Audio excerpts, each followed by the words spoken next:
जय हिंद फ्रेंड, स्वागत है आपका हमारे यूट्यूब चैनल टॉपिक स्टडी में। फ्रेंड, आज इस वीडियो में हम अपवर्तक और अपवर्तक के बारे में पढ़ेंगे। अपवर्तक और अपवर्तक के बारे में पढ़ेंगे। तो फ्रेंड, अपवर्तक को हम गुणनखंड भी कहते हैं, अपवर्तक को हम गुणनखंड भी कहते हैं, जिसकी अंग्रेजी फैक्टर होती है। तो चलिए फ्रेंड, हम अपवर्तक यानी कि गुणनखंड की परिभाषा को सीखते हैं। अपवर्तक की परिभाषा होती है कि वे संख्याएं जो जिन जिन संख्याओं से पूरा विभाजित हो जाती हैं, वे संख्याएं उस संख्या का अपवर्तक या गुणनखंड कहलाती हैं।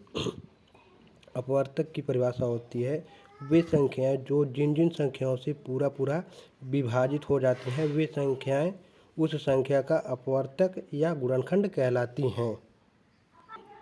जैसे कि आप देख सकते हैं कि उदाहरण में हमसे 18 का अपवर्तक पूछा जा रहा है। 18 का अपवर्तक पूछा जा रहा है, तो यहाँ परिभाषा में कहा गया कि वे संख्याएं जो जिन जिन संख्याओं से पूरा विभाजित हो जाती हैं, वे संख्याएं उस संख्या का अपवर्तक या गुणनखंड कहलाती हैं।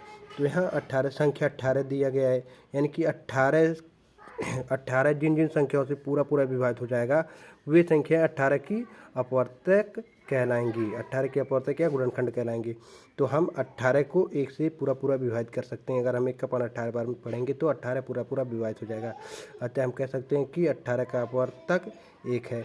इसी प्रकार 2 के पहाड़ा में भी 18 आता है, यानी कि हम 2 को 18 से दो से हम 18 को पूरा विभाजित कर सकते हैं। इसी प्रकार 3 से भी 18 को पूरा विभाजित कर सकते हैं। 3 का पान 6 बार पढ़ेंगे तो 18 पूरा विभाजित हो जाएगा।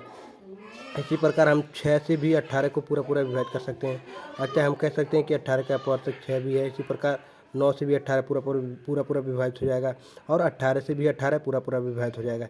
अतः हम कह सकते हैं कि 18 का अपवर्तक 1 है, 2 है, 3 है, 6 है और 9 और 18 है। यानी कि 1 के पाण में भी 18 आता है, 2 के पाण में भी 18 आता है, 3 के पाण में भी 18 आता है, 6 के पाण में भी 18 आता है, 9 के पाण में भी 18 आता है और 18 के पाण में भी 18 आता है। इसी प्रकार दूसरा उदाहरण दिया गया है कि 21 का अपवर्तक है, यानी कि 21 का अपवर्तक हमें बताना है। तो फार्मूला में परिभाषा में कहा गया है कि वे संख्याएं जो जिन जिन संख्याओं से पूरा विभाजित हो जाती हैं, वे संख्याएं उस संख्या का अपवर्तक कहलाती हैं। यानी कि ये संख्या हमारे सामने 21 दी गई है। अब 21 को हम जिन जिन संख्याओं से पूरा विभाजित कर सकते हैं, वे संख्याएँ 21 की अपवर्तक या गुणनखंड कहलाएंगी। तो हम 21 को 1 से पूरा विभाजित कर सकते हैं, 21 को हम 3 से भी पूरा विभाजित कर सकते हैं, और 21 को 7 से भी पूरा विभाजित कर सकते हैं, और 21 को हम 21 से भी पूरा विभाजित कर सकते हैं। 1 के पहाड़े में 21 आता है, 3 के पहाड़े में 21 आता है, 7 के पहाड़े में भी 21 आता है और 21 के पहाड़े में भी 21 आता है। अतः हम कह सकते हैं कि 21 का अपवर्तक 1, 3, 7 और 21 है। फ्रेंड, इसी प्रकार से अपवर्तक निकाला जाता है। यहाँ अपवर्तक का एक नोट दिया गया है कि एक प्रत्येक संख्या का अपवर्तक होता है। जैसे कि आप यहाँ देख सकते हैं कि 18 का अपवर्तक 1 था और 21 का भी अपवर्तक 1 है। यानी कि हर एक संख्या का, प्रत्येक संख्या का अपवर्तक 1 होता है, यानी कि प्रत्येक संख्या का गुणनखंड 1 होता है। अब हम अपवर्तक यानी कि गुणज के बारे में पढ़ते हैं। अपवर्तक यानी कि गुणज के बारे में पढ़ते हैं। तो फ्रेंड, गुणज की परिभाषा होती है कि किसी दी हुई संख्या से पूर्णतः विभाजित होने वाले समस्त संख्याओं को हम उस संख्या का अपवर्तक या गुणज कहते हैं। अपवर्तक यानी कि गुणज की परिभाषा होती है कि किसी दी हुई संख्या से पूर्णतः विभाजित होने वाले समस्त संख्याओं को उस संख्या का अपवर्तक या गुणज कहते हैं। जैसे कि आप देख सकते हैं यहाँ हमारे सामने संख्या 5 दिया गया है। यानी कि 5 से जो संख्या पूर्णतः विभाजित हो जाएंगी, वे संख्याएं 5 का अपवर्तक या गुणज कहलाएंगी।